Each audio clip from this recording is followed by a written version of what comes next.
നമസ്കാരം സുഹൃത്തുക്കളെ, എന്റെ പേര് Aswathy. Welcome to Harshitham edutech. ഇന്ന് നോക്കാൻ പോകുന്നത് NCERT പാഠപുസ്തകങ്ങളിൽ നിന്ന് ചോദിക്കാൻ സാധ്യതയുള്ള ഏറ്റവും പ്രധാനപ്പെട്ട 50 ചോദ്യങ്ങളാണ്.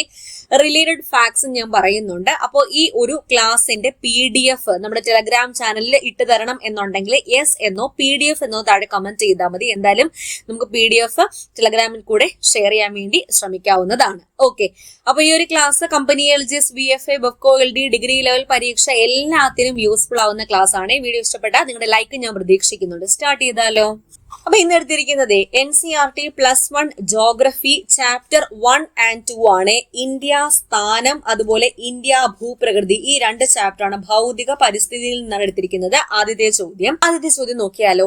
ഇന്ത്യയുടെ പ്രധാന കരഭാഗത്തിന്റെ ഏറ്റവും തെക്കേ അറ്റത്തുള്ള അക്ഷാംശം ഏതാണ്? ഉത്തരം 8 ഡിഗ്രി 4 മിനിറ്റ് നോർത്ത് ആണ്. 8 ഡിഗ്രി 4 മിനിറ്റ് നോർത്ത്. ഇന്ത്യയുടെ മാനക രേഖാംശം എത്രയാണെന്ന് ചോദിച്ചാൽ എത്രയാ? 82 ഡിഗ്രി 30 മിനിറ്റ് കിഴക്ക്. 82 ഡിഗ്രി 30 മിനിറ്റ് കിഴക്കാണ് ഇന്ത്യയുടെ മാനക രേഖാംശം. ഇന്ത്യൻ മാനക സമയം ഗ്രീനിച്ച് മാനക സമയവുമായുള്ള വ്യത്യാസം എത്രയാണ്? 5 മണിക്കൂർ 30 മിനിറ്റ് മുന്നിലാണ് എന്നോർക്കുക. 5 മണിക്കൂർ 30 മിനിറ്റ് മുന്നിലാണ് ഇന്ത്യൻ മാനക സമയം. അപ്പൊ ഇന്ത്യൻ മാനക സമയം ഗ്രീനിച്ച് മാനക സമയവുമായുള്ള വ്യത്യാസം എന്താണ്? 5 മണിക്കൂർ 30 മിനിറ്റ് മുന്നിലാണ്. ഈ ഒരു ചോദ്യം, ഇന്ത്യയുടെ തെക്കൻ അതിർത്തി ബംഗാൾ ഉൾക്കടലിൽ വ്യാപിച്ചിരിക്കുന്നത് എത്രയാണെന്ന് ചോദിച്ചാൽ 6 ഡിഗ്രി 45 മിനിറ്റ് ഉത്തര അക്ഷാംശം വരെ. 6 ഡിഗ്രി 45 മിനിറ്റ് ഉത്തര അക്ഷാംശം വരെയാണ് ഇന്ത്യയുടെ തെക്കൻ അതിർത്തി ബംഗാൾ ഉൾക്കടലിൽ വ്യാപിച്ചിരിക്കുന്നത്. അടുത്ത ചോദ്യം നോക്കാം. ഇന്ത്യയുടെ വടക്ക് നിന്നും തെക്കോട്ടുള്ള ആകെ ദൂരം എത്രയാണ്? വടക്ക് നിന്നും തെക്കോട്ടുള്ള ആകെ ദൂരം 3214 കിലോമീറ്റർ ആണ്. വടക്ക് തെക്ക് ദൈർഘ്യം ചോദിച്ചാൽ 3214 കിലോമീറ്റർ. ഇന്ത്യയുടെ കിഴക്ക് പടിഞ്ഞാറ് ദൈർഘ്യം ചോദിച്ചാൽ എത്രയാണ്? ഓപ്ഷൻ എ ആണ് ഉത്തരം. 2933 കിലോമീറ്റർ. 2933 കിലോമീറ്റർ. ഈസ്റ്റ് വെസ്റ്റ് ദൈർഘ്യം എത്രയാണ്? 2933 കിലോമീറ്റർ ആണെന്ന് ഓർക്കുക. ഇനി 2 അക്ഷാംശങ്ങൾ തമ്മിലുള്ള അകലം എല്ലായിടത്തും ഒരുപോലെയാണോ? ഒരുപോലെയാണ്. പക്ഷേ 2 രേഖാംശങ്ങൾ തമ്മിലുള്ള അകലം ധ്രുവങ്ങളിലേക്ക് പോകുന്തോറും കൂടിയാണോ വരുന്നത്, കുറഞ്ഞാണോ വരുന്നത്? കുറഞ്ഞാണ് വരുന്നത്. ആ പോയിന്റ് ഒന്ന് മനസ്സിലാക്കുക. 2 രേഖാംശ രേഖകൾ തമ്മിലുള്ള അകലം ധ്രുവങ്ങളിലേക്ക് പോകുന്തോറും കുറഞ്ഞു വരുന്നു. 2 അക്ഷാംശങ്ങൾ തമ്മിലുള്ള അകലം എല്ലായിടത്തും ഒരുപോലെയാണ്. ഈ പോയിന്റ്സ് എല്ലാം 1ാമത്തെ ചാപ്റ്ററിൽ വരുന്നതാണ്. നോക്കിക്കോണം. ഇന്ത്യയുടെ ആകെ വിസ്തീർണം എത്രയാണ്? 3.28 ദശലക്ഷം കിലോമീറ്റർ ആണ്. ദശലക്ഷം കിലോമീറ്റർ. 3.28 ദശലക്ഷം കിലോമീറ്റർ. ഓക്കെ, അടുത്ത ചോദ്യത്തിലേക്ക് പോകാം. ഇന്ത്യയുടെ കടൽ തീരത്ത് നിന്നും എത്ര നോട്ടിക്കൽ മൈൽ വരെയാണ് പ്രാദേശിക ജല അതിർത്തി അഥവാ ടെറിട്ടോറിയൽ വാട്ടേഴ്സ് വ്യാപിച്ചു കിടക്കുന്നത്?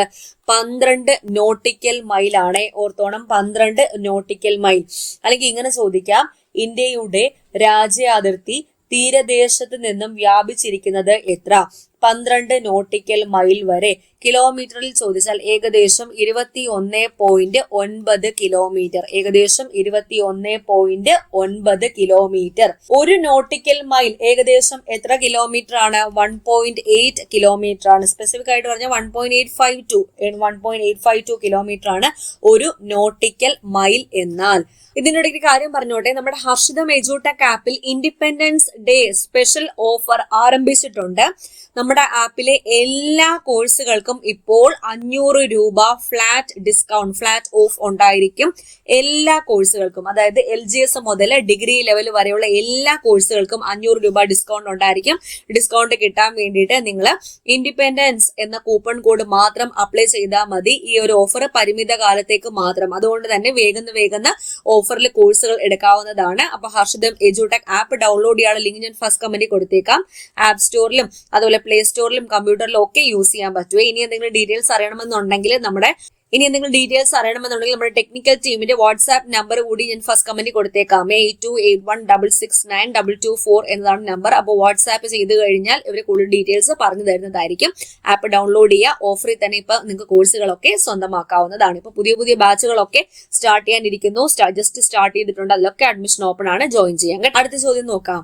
ഇന്ത്യൻ പ്രാമാണിക സമയം കണക്കാക്കുന്ന 82°30' ഈസ്റ്റ് രേഖാംശ രേഖ കടന്നു പോകുന്നത് ഉത്തർപ്രദേശിലെ ഏത് നഗരത്തിലൂടെയാണ്? മിർസാപൂരിലൂടെയാണ് കടന്നു പോകുന്നത്. ഉത്തർപ്രദേശിലെ മിർസാപൂരിലൂടെയാണ് 82°30' ഈസ്റ്റ് രേഖാംശ രേഖ കടന്നു പോകുന്നത് എന്ന് മനസ്സിലാക്കുക. ഇന്ത്യയുടെ പ്രധാന ഭൗതിക വൈവിധ്യ സവിശേഷതകൾ എടുത്താൽ ഇന്ത്യയുടെ വടക്കു ഭാഗത്ത് സ്ഥിതി ചെയ്യുന്നത് ഹിമാലയ പർവ്വതമാണ്. വടക്ക് പടിഞ്ഞാറ് ഭാഗത്ത് സ്ഥിതി ചെയ്യുന്നതോ ഹിന്ദുക്കുഷ് സുലൈമാൻ മലനിരകൾ. വടക്ക് കിഴക്ക് സ്ഥിതി ചെയ്യുന്നതോ പൂർവാചൽ മലനിരകൾ. തെക്ക് സ്ഥിതി ചെയ്യുന്നതോ ഇന്ത്യൻ മഹാസമുദ്രം. അപ്പോൾ ഇന്ത്യയുടെ വടക്ക് ഹിമാലയ പർവ്വതം, വടക്ക് പടിഞ്ഞാറ് ചോദിച്ചാൽ ഹിന്ദുക്കുഷ് സുലൈമാൻ നിരകൾ, വടക്ക് കിഴക്ക് ചോദിച്ചാൽ പൂർവാചൽ മലനിരകൾ, തെക്ക് ചോദിച്ചാൽ ഇന്ത്യൻ മഹാസമുദ്രം. ഇതൊക്കെ ഫസ്റ്റ് ചാപ്റ്ററിൽ വരുന്നതാണ്. അടുത്ത ചോദ്യത്തിലേക്ക് പോകാം. ഇന്ത്യയുടെ മൊത്തം വിസ്തൃതി ലോകത്തിന്റെ ആകെ വിസ്തൃതിയുടെ എത്ര ശതമാനമാണ്? 2.4%. NCERT ടെക്സ്റ്റ് ബുക്കിലുള്ള ഫാക്ട് ആണ്. ലോകത്തിലെ ആകെ വിസ്തൃതിയുടെ എത്ര ശതമാനമാണ് ഇന്ത്യ? 2.4% ആണ് ഇന്ത്യ. ഇന്ത്യൻ ഉപഭൂഖണ്ഡത്തിന്റെ ഭാഗമായ രാജ്യങ്ങൾ ഏതൊക്കെയാണ്? 5 രാജ്യങ്ങൾ ഓർക്കുക. ഇന്ത്യ, പാകിസ്ഥാൻ, നേപ്പാൾ, ഭൂട്ടാൻ, ബംഗ്ലാദേശ്. ഏതൊക്കെയാണ്? ഇന്ത്യ, പാകിസ്ഥാൻ, നേപ്പാൾ, ഭൂട്ടാൻ, ബംഗ്ലാദേശ് എന്നിവയാണ് ഇന്ത്യൻ ഉപഭൂഖണ്ഡത്തിന്റെ ഭാഗമായ രാജ്യങ്ങൾ. ഇനി 2 ചോദ്യങ്ങൾ ഒന്ന് ഓർക്കുക. ഇന്ത്യയുടെ ഉപദ്വീപ് സമുദ്രത്തിലേക്ക് വ്യാപിച്ചു കിടക്കുന്നു എന്നറിയാലോ. ഇത് പ്രദാനം ചെയ്യുന്ന തീരപ്രദേശ ദൈർഘ്യം എത്രയാണ്? 6100 കിലോമീറ്റർ ആണ്. മാറിപ്പോകരുത്. ഇന്ത്യയുടെ ഉപദ്വീപ് സമുദ്രത്തിലേക്ക് വ്യാപിച്ചു കിടക്കുന്നു. ഇത് പ്രദാനം ചെയ്യുന്ന തീരപ്രദേശ ദൈർഘ്യം എത്രയാണ്? 6100 കിലോമീറ്റർ ആണ്. കൂടാതെ ഇന്ത്യൻ ദ്വീപ സമൂഹങ്ങൾ ഉൾപ്പെടെ, അതായത് ആൻഡമാൻ നിക്കോബാർ, ലക്ഷദ്വീപ് സമൂഹങ്ങൾ തുടങ്ങിയവ ഇത് ഉൾപ്പെടെ ഇന്ത്യയുടെ ആകെ തീരപ്രദേശ ദൈർഘ്യം ചോദിച്ചാൽ 7517 കിലോമീറ്റർ ആണ്. ഈ 2 ചോദ്യവും ഓർത്തിരിക്കണേ. അപ്പൊ ദ്വീപ സമൂഹങ്ങൾ ഉൾപ്പെടെ, അതായത് ആൻഡമാൻ നിക്കോബാർ, ലക്ഷദ്വീപ് സമൂഹങ്ങൾ തുടങ്ങിയവയൊക്കെ ഉൾപ്പെടെ ഇന്ത്യയുടെ ആകെ തീരപ്രദേശ ദൈർഘ്യം എത്ര? 7517 കിലോമീറ്റർ ആണ്. ഓക്കെ, അടുത്ത ചോദ്യത്തിലേക്ക് പോകാം. ചോദ്യം: ബംഗാൾ ഉൾക്കടലിലെ ആൻഡമാൻ നിക്കോബാർ ദ്വീപ് സമൂഹങ്ങളെ തമ്മിൽ വേർതിരിക്കുന്ന കടലിടുക്ക് അഥവാ ചാനൽ ഏതാണ്? 10 ഡിഗ്രി ചാനലാണ്. ഇത് 2ാമത്തെ ചാപ്റ്റർ ഉണ്ടല്ലോ, ഭൂപ്രകൃതിയിൽ വരുന്നതാണ്. നോക്കാം.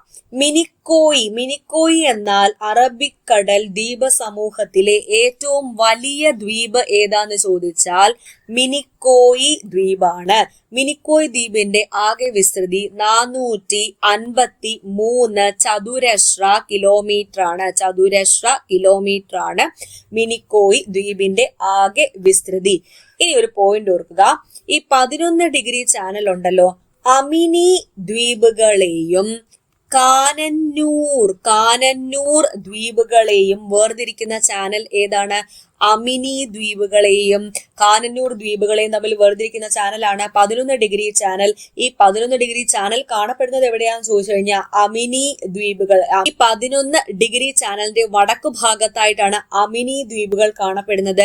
തെക്കു ഭാഗത്തായിട്ടാണ് കാനന്നൂർ ദ്വീപുകൾ കാണപ്പെടുന്നത് എന്ന് ഓർക്കുക. അറബിക്കടൽ ദ്വീപ സമൂഹത്തിൽ ഏകദേശം എത്ര ദ്വീപുകളുണ്ട്? 36 ദ്വീപുകളുണ്ട്. അതിൽ എത്രത്തിന് ജനവാസമുണ്ട്? 11 എണ്ണത്തിനാണ് ജനവാസം ഉള്ളത്. അടുത്ത ചോദ്യം: ഇന്ത്യയുമായി ഏറ്റവും കൂടുതൽ നീളത്തിൽ കര അതിർത്തി പങ്കിടുന്ന അയൽ രാജ്യം ഏതാണ്? ബംഗ്ലാദേശ്, ചൈന, പാകിസ്ഥാൻ, നേപ്പാൾ. ഏതാണ്? എപ്പോഴും ചോദിക്കാറുണ്ട്. ബംഗ്ലാദേശ് ആണ്. അടുത്ത ചോദ്യം: കുങ്കുമപ്പൂവ് അഥവാ സാഫ്രോൺ കൃഷിക്ക് അനുയോജ്യമായ കരേവ നിക്ഷേപങ്ങൾ കാണപ്പെടുന്ന ഹിമാലയത്തിന്റെ ഭാഗം ഏത്? കാശ്മീർ ഹിമാലയത്തിലാണ്, അല്ലെങ്കിൽ കാശ്മീർ അല്ലെങ്കിൽ വടക്കു പടിഞ്ഞാറൻ ഹിമാലയം എന്ന് തരും. കാശ്മീർ ഹിമാലയം അല്ലെങ്കിൽ വടക്ക് പടിഞ്ഞാറൻ ഹിമാലയത്തിലാണ് കരേവ മണ്ണ് കാണപ്പെടുന്നത്. ഇത് കുങ്കുമ കൃഷിക്ക് അനുയോജ്യമാണ്, എപ്പോഴും ചോദിക്കാറുണ്ട്. അപ്പൊ കരേവ മണ്ണ് എങ്ങനെ രൂപപ്പെടുന്നു? ഹിമാനി നിക്ഷേപണ ഭൂരൂപമായ മൊറൈനുകൾക്കൊപ്പമുള്ള ഹിമാനി കളിമണ്ണും മറ്റ് വസ്തുക്കളും ചേർന്ന് രൂപപ്പെടുന്ന കനമേറിയ നിക്ഷേപമാണ് ഏത്? കരേവ സോയിൽ. ഒന്നുകൂടെ പറയാം, ഹിമാനി നിക്ഷേപണ ഭൂരൂപമായ മൊറൈനുകൾക്കൊപ്പമുള്ള ഹിമാനി കളിമണ്ണും മറ്റു വസ്തുക്കളും ചേർന്ന് രൂപപ്പെടുന്ന കനമേറിയ നിക്ഷേപം ഏതാണ്? കരേവ സോയിൽ. കരേവ സോയിൽ. കുങ്കുമ കൃഷിക്ക് ഏറ്റവും അനുയോജ്യമായ മണ്ണിനം ഏതാണ്? കരേവ മണ്ണാണ്. കരേവ മണ്ണിനും പ്രധാനമായിട്ടും കാണപ്പെടുന്ന ഹിമാലയത്തിലെ ഭാഗം ഏതാണ്? കാശ്മീർ ഹിമാലയം. കാശ്മീർ ഹിമാലയം. ഇനി കാശ്മീർ ഹിമാലയം അഥവാ വടക്കു പടിഞ്ഞാറൻ ഹിമാലയത്തിൽ ഉൾപ്പെടുന്ന പ്രധാന പർവ്വതനിരകൾ ഏതൊക്കെ? കാരക്കോറം, ലഡാക്ക്, സസ്കർ, പീർ പഞ്ചൽ മുതലായവയാണ്. പിന്നെ ഒരു കാര്യം പറഞ്ഞോട്ടെ, ഈ NCERT ചാപ്റ്റേഴ്സ് ഒക്കെ ഡീറ്റെയിൽ ആയിട്ട് നമ്മുടെ ഹർഷിതം എഡ്യൂടെക് ആപ്പിൽ അവൈലബിൾ ആണ്. നിങ്ങളിപ്പോ കമ്പനി LGSന്റെ കോഴ്സ് എടുത്തിട്ടുണ്ടെങ്കിലും VFAയുടെ കോഴ്സ് എടുത്തിട്ടുണ്ടെങ്കിലും ഏത് കോഴ്സ് എടുത്തിട്ടുണ്ടെങ്കിലും NCERT ക്ലാസ് എന്ന് പറഞ്ഞ ഫോൾഡർ ഞാൻ ക്രിയേറ്റ് ചെയ്തിട്ടുണ്ട്. അതിനകത്ത് നോക്കിയാൽ മതി. ഞാൻ ചാപ്റ്റേഴ്സ് ഒക്കെ ഇട്ടിട്ടുണ്ട് കേട്ടോ. അപ്പോൾ ആപ്പ് എടുത്തവർക്ക് നോക്കി പഠിക്കാവുന്നതാണ്. അടുത്ത ചോദ്യത്തിലേക്ക് പോകാം. വടക്ക് കിഴക്കൻ സംസ്ഥാനമായ മണിപ്പൂരിൽ കാണപ്പെടുന്ന ഒഴുകുന്ന ദ്വീപുകൾ, അതിനെ ഭുംഡിസ് എന്ന് പറയുവേ. അപ്പോൾ ഈ ദ്വീപുകൾക്ക്, ഒഴുകുന്ന ദ്വീപുകൾക്ക് പ്രശസ്തമായ തടാകം ഏതാണ്? ലോക്തക് തടാകം. ഈ ലോക്തക് തടാകത്തിൽ സ്ഥിതി ചെയ്യുന്ന ഒരു ദേശീയോദ്യാനമുണ്ടല്ലോ, ഏതാണ്? കേബിൾ ലാംജാവോ ദേശീയോദ്യാനം. കേബിൾ ലാംജാവോ ദേശീയോദ്യാനം. അപ്പോ ഈ ഒരു പോർഷൻ വരുന്നത് ഈ രണ്ടാമത്തെ ചാപ്റ്ററിൽ തന്നെ കിഴക്കൻ കുന്നുകളും പർവ്വതങ്ങളും എന്ന ടോപ്പിക്കിലാണ്. ഹിമാലയ പർവ്വതത്തിന്റെ ഭാഗമായി കിഴക്കൻ കുന്നുകൾ വടക്ക് നിന്നും തെക്ക് ദിശയിലേക്കാണ് കാണപ്പെടുന്നത്. അപ്പൊ വടക്ക് എത്തുമ്പോഴത്തേക്കും ഏതൊക്കെ പ്രാദേശിക നാമങ്ങളാണ്, ഏതൊക്കെ പ്രാദേശിക നാമങ്ങളിലാണ് ഈ കിഴക്കൻ കുന്നുകൾ അറിയപ്പെടുന്നത്? പത്കായി, ബൂം, നാഗ കുന്നുകൾ, മണിപ്പൂർ കുന്നുകൾ എന്നിവയായിട്ടാണ്. തെക്കിലേക്ക് വരുമ്പോൾ മിസോ അല്ലെങ്കിൽ ലൂഷായ് കുന്നുകൾ, മൊളാസിസ് തടം. PSC കഴിഞ്ഞൊരു എക്സാമിന് ചോദിച്ചതല്ലേ, മൊളാസിസ് തടം എന്നറിയപ്പെടുന്നത് മിസോറാം ആണെന്ന് ഓർക്കുക. മൊളാസിസ് തടം എന്ന് മിസോറാമിനെ അറിയപ്പെടാൻ കാരണം എന്താണ്? മൃദുവായതും ദൃഢമല്ലാത്തതുമായ നിക്ഷേപങ്ങളാൽ രൂപപ്പെട്ടത് കൊണ്ടാണ്. ഇനി അവിടെ തന്നെയാണ് ഈ ലോക്തക് തടാകത്തിന്റെ ചോദ്യവും വന്നിരിക്കുന്നത്. കിഴക്കൻ കുന്നുകളുടെ ഭാഗമായി സ്ഥിതി ചെയ്യുന്നതും എല്ലാ വശങ്ങളും മലകളാൽ ചുറ്റപ്പെട്ടതുമായ പ്രസിദ്ധമായ തടാകം ഏതാണ്? ലോക്തക് തടാകമാണ്. അടുത്ത ചോദ്യം. ദക്ഷിണേന്ത്യയിലെയും പശ്ചിമഘട്ടത്തിലെയും ഏറ്റവും ഉയരം കൂടിയ കൊടുമുടിയായ ആനമുടി ഏത് മലനിരകളിലാണ് സ്ഥിതി ചെയ്യുന്നത്? ആനമലയിലാണ് സ്ഥിതി ചെയ്യുന്നത്. ഈ കാർഡമം ഹിൽസ് എന്ന് പറയുന്നത് ഏലമലയാണ്. ഏലമല. അപ്പൊ ഈ ചാപ്റ്ററിൽ തന്നെ ഉപദ്വീപീയ പീഠഭൂമി എന്ന ഭാഗത്ത് ഡീറ്റെയിൽ ആയിട്ട് കൊടുത്തിട്ടുണ്ട്. ഉപദ്വീപീയ പീഠഭൂമിയിലെ ഏറ്റവും ഉയരം കൂടിയ കൊടുമുടി ഏതാണ്? ആനമുടി. ആനമുടിയുടെ ഉയരം എപ്പോഴും PSC ചോദിക്കാറുണ്ട്. 2695 മീറ്റർ ആണ് ആനമുടിയുടെ ഉയരം. ആനമുടി സ്ഥിതി ചെയ്യുന്നത് ആനമല കുന്നുകളിലാണ്. ഇനി ഉപദ്വീപീയ പീഠഭൂമിയിലെ ഉയരമേറിയ രണ്ടാമത്തെ കൊടുമുടി ഏതാന്ന് ചോദിച്ചാൽ ഏതാണ്? ദോഡാബെട്ട. ദോഡാബെട്ട കൊടുമുടിയുടെ ഉയരം 2637 മീറ്റർ ആണ്. അപ്പോൾ മിക്ക ഉപദ്വീപീയ നദികളും ഉത്ഭവിക്കുന്നത് എവിടെ നിന്നാണ്? പശ്ചിമഘട്ടത്തിൽ നിന്നാണ്. ഡെക്കാൻ പീഠഭൂമിയുടെ ഭാഗമായ പ്രധാന നദികൾ ഏതൊക്കെയാ? ഗോദാവരി, മഹാനദി, കൃഷ്ണ, കാവേരി മുതലായവയാണ്. ഈ പശ്ചിമഘട്ടം ഓരോ സ്ഥലത്തും ഓരോ പേരിലാണ് അറിയപ്പെടുന്നത്. മഹാരാഷ്ട്രയിൽ ഏത് പേരിലാണ് പശ്ചിമഘട്ടം അറിയപ്പെടുന്നത്? സഹ്യാദ്രി എന്ന പേരിൽ അറിയപ്പെടുന്നു. കർണാടകത്തിൽ ഏത് പേരിലാണ് അറിയപ്പെടുന്നത്? കർണാടകത്തിൽ അറിയപ്പെടുന്നത്, അതുപോലെ തമിഴ്നാടൊക്കെ അറിയപ്പെടുന്നത് നീലഗിരി കുന്നുകൾ എന്ന പേരിലാണ്. കേരളത്തിലേക്ക് വരുമ്പോൾ ആനമല കുന്നുകൾ, അതുപോലെ ഏലമല കുന്നുകൾ എന്ന പേരിലാണ് പശ്ചിമഘട്ടം അറിയപ്പെടുന്നത് എന്ന് ഓർക്കുക. അടുത്ത ചോദ്യം. അറേബ്യൻ കടലിലെ ലക്ഷദ്വീപ് സമൂഹത്തെ അമിനി ദ്വീപ്, നേരത്തെ പറഞ്ഞത് അമിനി ദ്വീപ്, കാനന്നൂർ എന്നിങ്ങനെ 2 ഭാഗങ്ങളായി വിഭജിക്കുന്ന ചാനൽ ഏതാണ്? ഇപ്പൊ പറഞ്ഞതല്ലേ ഉള്ളൂ. എത്ര ഡിഗ്രി ചാനലാണ്? 11 ഡിഗ്രി ചാനലാണ്. 11 ഡിഗ്രി ചാനൽ. അടുത്ത ചോദ്യം. ശിവാലിക് അല്ലെങ്കിൽ സിവാലിക് മലനിരകളുടെ അടിവാരങ്ങളിൽ നദികൾ കൊണ്ടുവരുന്ന പാറക്കല്ലുകളും എക്കലും നിക്ഷേപിക്കപ്പെടുന്നതും നദികൾ അന്തർവാഹിനികളായി അപ്രത്യക്ഷമാകുന്നതുമായ പ്രദേശം ഏത് പേരിലാണ് അറിയപ്പെടുന്നത്? ഭാബർ എന്ന പേരിലാണ് അറിയപ്പെടുന്നത്. ഭാബർ മേഖല അതായത് സിവാലിക് മലയടിവാരത്തിന് സമാന്തരമായി ചരിവ് അവസാനിക്കുന്നിടത്ത് നിന്നും ആരംഭിക്കുന്ന ഇടുങ്ങിയ ഭാഗമാണ് ഭാബർ. 8 മുതൽ 10 കിലോമീറ്റർ ആണ് ഇതിന്റെ വിസ്തൃതി. പർവ്വതഭാഗങ്ങളിൽ നിന്നും വരുന്ന നദികൾ ഭാരമേറിയ ഉരുളൻ പാറകളും കല്ലുകളും ഈ മേഖലയിൽ നിക്ഷേപിക്കുകയും നദികൾ അപ്രത്യക്ഷമാകുകയും ചെയ്യുന്ന പ്രദേശമാണ് ഏത്? ഭാബർ മേഖല. എക്കൽ സമതലങ്ങളെ രണ്ടായി തരംതിരിക്കാം. അത് ഏതൊക്കെയാണ്? അത് ഖാദറും ഭംഗറുമാണ്. അതാണ് ഓപ്ഷനിൽ കൊടുത്തേക്കുന്നത്. ഖാദറും ഭംഗറുമാണ് എക്കൽ സമതലങ്ങളെ രണ്ടായി വിഭജിക്കുന്നത്. ഇതൊക്കെ വടക്കൻ സമതലങ്ങളിൽ വരുന്നതാണ്. ഇനി ടെറായി മേഖലയുണ്ടല്ലോ, എന്താണ് ഈ ടെറായി മേഖല? ഭാബർ മേഖല. ഈ ഭാബർ മേഖലയ്ക്ക് തെക്കായിട്ട് സ്ഥിതി ചെയ്യുന്ന മേഖലയാണ് ടെറായി മേഖല. 10 മുതൽ 12 കിലോമീറ്റർ വരെ വിസ്തൃതിയിലാണ് കാണപ്പെടുന്നത്. സ്വാഭാവിക സസ്യജാലങ്ങൾ, വന്യജീവി വർഗങ്ങൾ എന്നിവയാൽ സമ്പുഷ്ടമായ പ്രദേശം ഏതാന്ന് ചോദിച്ചാൽ അത് ടെറായി മേഖലയാണ്. അടുത്ത ചോദ്യം ഇന്ത്യയിലെ ഏക സജീവ അഗ്നിപർവ്വതമായ ബാരൻ ഐലൻഡ് സ്ഥിതി ചെയ്യുന്നത് എവിടെയാണ്? ആൻഡമാൻ നിക്കോബാറിലാണ് ബാരൻ ഐലൻഡ് സ്ഥിതി ചെയ്യുന്നത്.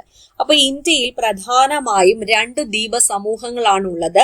ഒന്ന് ബംഗാൾ ഉൾക്കടലിൽ സ്ഥിതി ചെയ്യുന്നവയും രണ്ടാമത്തത് അറബിക്കടലിൽ സ്ഥിതി ചെയ്യുന്നവയുമാണ്. അപ്പൊ ഇന്ത്യയിലെ ഏക സജീവ അഗ്നിപർവ്വതമായ ബാരൻ ദ്വീപ് സ്ഥിതി ചെയ്യുന്നത് നിക്കോബാർ ദ്വീപ സമൂഹത്തിൽ.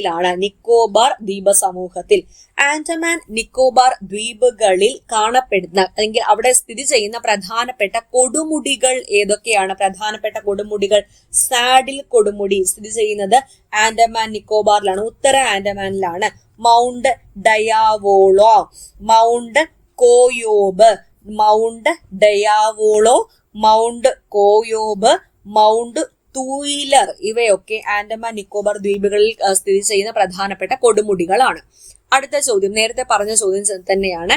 ബാബർ പ്രദേശത്തിന് തെക്കായി നദികൾ വീണ്ടും ഉപരിതലത്തിൽ പ്രത്യക്ഷപ്പെടുകയും ചതുപ്പ് നിലങ്ങൾ രൂപപ്പെടുകയും ചെയ്യുന്ന പ്രദേശം ഏതാണ്? ടെറായി മേഖല. ഇന്ത്യൻ ഉപദ്വീപീയ പീഠഭൂമിയുടെ വടക്കു പടിഞ്ഞാറൻ അതിർത്തി നിർണയിക്കുന്ന പർവ്വതനിര ഏത്? ആരവല്ലി നിരകൾ. അപ്പൊ ഈ ഉപദ്വീപീയ പീഠഭൂമിയുടെ അതിർത്തികൾ ഒന്ന് നോക്കുക. വടക്ക് പടിഞ്ഞാറ് അതിർത്തി ഡൽഹി മലനിര എന്നത് ആരവല്ലിയുടെ തുടർച്ചയാണ്. കിഴക്ക് ഏതാന്ന് ചോദിച്ചു കഴിഞ്ഞാൽ രാജ്മഹൽ കുന്നുകളാണ്. കിഴക്ക് ഏതാണ്? രാജ്മഹൽ കുന്നുകൾ. പടിഞ്ഞാറ് ഏതാന്ന് ചോദിച്ചാൽ ഗിർ മലനിര. തെക്ക് ഏലമല. ഓക്കെ, അപ്പോ ഉപദ്വീപീയ പീഠഭൂമിയുടെ ഏലമലകൾ. അപ്പൊ ഉപദ്വീപീയ പീഠഭൂമിയുടെ അതിർത്തി ചോദിച്ചാൽ വടക്ക് പടിഞ്ഞാറ് അതിർത്തി നിർണയിക്കുന്നത് ആരവല്ലി നിരകളാണ്, അല്ലെങ്കിൽ ഡൽഹി മലനിര. ആരവല്ലിയുടെ തുടർച്ചയാണ് ഡൽഹി മലനിര. കിഴക്ക് രാജ്മഹൽ കുന്നുകൾ, പടിഞ്ഞാറോ ഗിർ മലനിര, തെക്കാണെങ്കിൽ ഏലമലകൾ. അടുത്ത ചോദ്യം തമിഴ്നാട്ടിലെ നീലഗിരി മലനിരകളിലെ ഏറ്റവും ഉയരം കൂടിയ കൊടുമുടി ഏതാണ്? ദോഡാബെട്ടയാണ്. നേരത്തെ പറഞ്ഞു ദോഡാബെട്ട. വടക്കേന്ത്യൻ സമതലങ്ങളിൽ കാണപ്പെടുന്ന പ്രളയബാധിതമല്ലാത്തതും പഴയ എക്കൽ മണ്ണുകൊണ്ട് നിർമ്മിതവുമായ പ്രദേശം ഏതാണ്? ഭംഗറാണ്. പഴയ എക്കൽ മണ്ണ് ഭംഗർ, പുതിയതാണെങ്കിൽ ഖാദർ. ഓക്കെ, അപ്പൊ ഇത് 4 കിട്ടിയല്ലോ. ബാബർ എന്താണ്, ഖാദർ എന്താണ്, ഭംഗർ എന്താണ്, ടെറായി എന്താണ്? അടുത്ത ചോദ്യം മഹാഹിമാലയത്തിനും കാരക്കോറം നിരകൾക്കും ഇടയിൽ സ്ഥിതി ചെയ്യുന്ന ഇന്ത്യയിലെ തണുത്ത മരുഭൂമി ഏത് പേരിലാണ് അറിയപ്പെടുന്നത്? ലഡാക്ക് ആണ് ഇന്ത്യയിലെ തണുത്ത മരുഭൂമി. ഇന്ത്യൻ മരുഭൂമികൾ സ്ഥിതി ചെയ്യുന്നത് എവിടെയായിട്ടാ? ആരവല്ലി കുന്നുകൾക്ക് വടക്കു പടിഞ്ഞാറ് ഭാഗത്തായിട്ടാണ് ഇന്ത്യൻ മരുഭൂമി സ്ഥിതി ചെയ്യുന്നത്. മരുഭൂമിയുടെ തെക്കു ഭാഗത്തു കൂടി ഒഴുകുന്ന പ്രധാന നദി ഏതാണ്? ഇന്ത്യൻ മരുഭൂമിയുടെ തെക്കു ഭാഗത്തു കൂടി ഒഴുകുന്ന പ്രധാന നദിയാണ് ലൂണി നദി. ഈ മരുഭൂമി പ്രദേശങ്ങളില് ജല ദൗർലഭ്യത്തിന് കാരണം എന്താണ്? കുറഞ്ഞ മഴയും ഉയർന്ന ബാഷ്പീകരണവുമാണ്. മരുഭൂമിയിലെ തടാകങ്ങളിലും പ്ലയകളിലും ലവണജലമാണ്. എന്താണ് ഈ പ്ലയ? പ്ലയ എന്നാൽ ഉൾനാടൻ നീരൊഴുക്ക് നിലനിൽക്കുന്ന നിരപ്പാർന്ന തടത്തിന്റെ മധ്യതടത്തെയാണ് പ്ലയ, PLAYA, പ്ലയ എന്ന് പറയുന്നത്. അപ്പൊ ഈ പ്ലയയിലും അതുപോലെ മരുഭൂമിയിലെ തടാകത്തിലും ഒക്കെ എന്താണ് ലവണജലം, അതായത് ഉപ്പിന്റെ പ്രധാന സ്രോതസ്സാണ് സ്ഥിതി ചെയ്യുന്നത്. അടുത്ത ചോദ്യം, കേരളത്തിലെ മലബാർ തീരത്ത് സ്ഥിതി ചെയ്യുന്ന കായലുകളെ പ്രാദേശികമായി വിളിക്കുന്ന പേരെന്താ? ഖാദർ, കായൽ, തറായി, ഹുംഡിസ് എന്നാ വിളിക്കുന്നത്? കായൽ എന്ന് തന്നെയാണ് വിളിക്കുന്നത്, കായൽ. അടുത്ത ചോദ്യം, ഇന്ത്യയും ശ്രീലങ്കയും തമ്മിൽ വേർതിരിക്കുന്ന കടലിടുക്ക് ഏതാണ്? പാക് സ്ട്രെയിറ്റ് ആണ്. പാക് കടലിടുക്കാണ് ഇന്ത്യയും ശ്രീലങ്കയും തമ്മിൽ വേർതിരിക്കുന്ന കടലിടുക്ക്. ഇപ്പൊ ഇന്ത്യയില് 2 തീര സമതലങ്ങളുണ്ട്, പശ്ചിമ തീര സമതലവും കിഴക്കൻ അഥവാ പൂർവ്വതീര സമതലവും. ഈ പശ്ചിമ തീര സമതലത്തിൽ ഉൾപ്പെടുന്നതാണ് കച്ച്, കത്തിയാവാർ, അതുപോലെ കൊങ്കൺ തീരം, ഗോവ തീരം, മലബാർ തീരം. മലബാർ തീരം എന്ന് പറയുമ്പോൾ അതിലാണ് കേരളം ഒക്കെ ഉൾപ്പെടുന്നത്. അപ്പൊ ഈ പശ്ചിമ തീരത്തെ അപേക്ഷിച്ച് കിഴക്കൻ തീരത്ത് എന്താണ് പ്രത്യേകത? കിഴക്കൻ തീര സമതലം വീതി കൂടുതലാണ്. കൂടാതെ കിഴക്കൻ തീര സമതലങ്ങളിൽ ഡെൽറ്റകൾ സൃഷ്ടിക്കപ്പെടുന്നുണ്ട്. ഈ കിഴക്കൻ തീര സമതലങ്ങളിൽ ഡെൽറ്റകൾ സൃഷ്ടിക്കുന്ന പ്രധാന നദികൾ ഏതൊക്കെയാ? മഹാനദി, ഗോദാവരി, കൃഷ്ണ, കാവേരി. മഹാനദി, ഗോദാവരി, കൃഷ്ണ, കാവേരി എന്നിവയാണെന്ന് ഓർക്കുക. ഇനി ആൻഡമാൻ നിക്കോബാർ ദ്വീപുകളിൽ വിനാശകരമായ പ്രകൃതി ദുരന്തം, അതായത് സുനാമി ഉണ്ടായത് എന്ന 2004 ഡിസംബർ മാസം 26-നാണ്. 2004 ഡിസംബർ മാസം 26. ഇനി ബംഗാൾ ഉൾക്കടൽ ദ്വീപ സമൂഹത്തിൽ സ്ഥിതി ചെയ്യുന്ന ദ്വീപുകൾ, അതായത് ചെറിയ ദ്വീപുകളുടെ എണ്ണം എത്രയാണെന്ന് ചോദിച്ചാൽ 572 ആണ്. 572. ഓക്കെ, അപ്പൊ ഇത്രയും ക്വസ്റ്റ്യൻസ് ആണ് ഇന്ന് ഡിസ്കസ് ചെയ്തത്. റിലേറ്റഡ് ഫാക്ട്സ് അടക്കം പറഞ്ഞിട്ടുണ്ട്. ഒരു 50-ൽ അധികം ക്വസ്റ്റ്യൻസ് നമ്മൾ ഈ ഒരൊറ്റ ക്ലാസ് ഡിസ്കസ് ചെയ്തിട്ടുണ്ട്. അപ്പോൾ ഇതുപോലത്തെ NCERT ക്ലാസ്സുകൾ ഇനിയും വേണമെന്നുണ്ടെങ്കിൽ താഴെ യെസ് എന്ന് പറയാ. നിങ്ങളുടെ അഭിപ്രായങ്ങളൊക്കെ താഴെ കമന്റ് ചെയ്തോളാം. കൂടാതെ നേരത്തെ പറഞ്ഞതുപോലെ ഹർഷിതം എഡ്യൂടെക് ആപ്പിൽ ഇപ്പോൾ ഇൻഡിപെൻഡൻസ് ഡേയുടെ ഓഫർ നടക്കുകയാണ്. ഓഫറിൽ തന്നെ നിങ്ങൾക്ക് കോഴ്സുകൾ സ്വന്തമാക്കാവുന്നതാണ്. ഫസ്റ്റ് കമന്റ് ചെക്ക് ചെയ്ത ലിങ്ക് ഉണ്ടായിരിക്കും. ആപ്പ് ഡൗൺലോഡ് ചെയ്യാനുള്ള കേട്ടോ. അപ്പോൾ all the best for exam preparation. God bless you all. Thank you.